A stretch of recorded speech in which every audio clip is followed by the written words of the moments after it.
कर्मा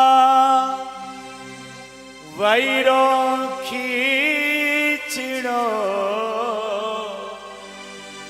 भोग लगे भगवान,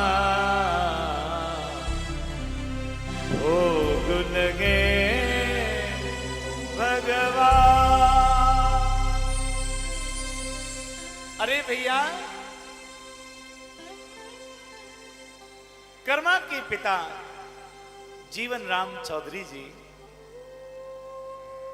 राजस्थान के एक छोटे से गांव में रहते हैं और भगवान की बड़ी तल्लीनता के साथ में सेवा करते हैं।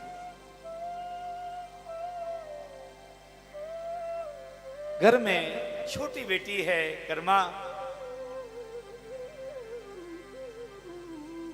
तो कर्मा ने देखा कुछ समय के पश्चात कर्मा की मां भगवान के धाम को चली गई। अब तो कर्मा के पिता और कर्मा दोनों रहते हैं और श्री गोपाल जी की, ठाकुर जी की सेवा करते हैं। एक बार गांव के लोग जा रहे थे तीर्थ यात्रा के लिए, तो कर्मा का मन हुआ, भाव हुआ। कर्मा के पिताजी का जीवन राम चौधरी जी कहने लगे, मेरा भी मन है मैं तीर्थ यात्रा के लिए चला जाऊं, लेकिन बेटी घर में अकेली है और ठाकुर जी की सेवा है, कैसे जाऊंगा मैं। कर्मा अपने पिताजी से कहने लगी, पिताजी आप तीर्थ यात्रा के लिए चले जाओ, बेटी मैं जाऊंगा लेकिन भगवान की सेवा कौन करेगा।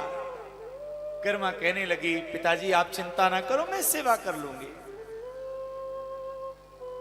बेटी, भगवान को भोग लगाया जाता है, अनेक प्रकार के व्यंजन बनाए जाते हैं और भगवान की सेवा की जाती है, तुम्हें कुछ बनाना आता है। कर्मा कहने लगी, प्रभु और ज्यादा तो कुछ मुझे बनाना आता नहीं, पर एक भोजन में अच्छी तरह बना लेती हूं, क्योंकि जब से माता का प्रस्थान हुआ है, जब से मां भगवान के धाम पधारी है ना, तब से पिताजी आप एक भोजन ज्यादा बनाते हो, खिचड़ी ज्यादा बनाते हो, उसमें ज्यादा परिश्रम होता नहीं है।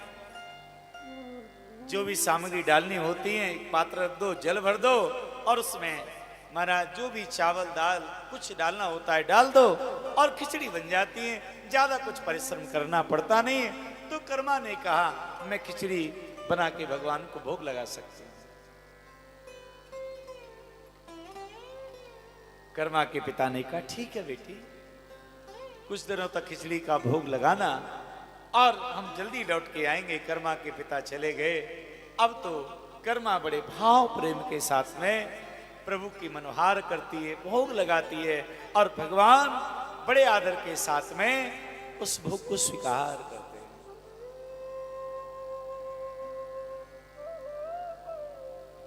भैया, कर्मा के पिता जब लौट करके आए कई दिनों के पश्चात, तब उन्होंने देखा कि गोपाल बैठे हैं कर्मा की गोद में और पुत्री कर्मा अपने हाथों से भगवान को खिचड़ी खिला रही है। शरणों में गिर पड़े, बेटी तू धन्य है, अरे हमारा तो पूरा समय ऐसे निकल गया, लेकिन तुमने भगवान का दर्शन कर लिया, मुझे भी दर्शन करवाया। तो ऐसा बाल स्वभाव भगवान को बहुत प्रिय लगता है। जहां भी कपट रहता है भगवान वहां पर आते नहीं है महाराज।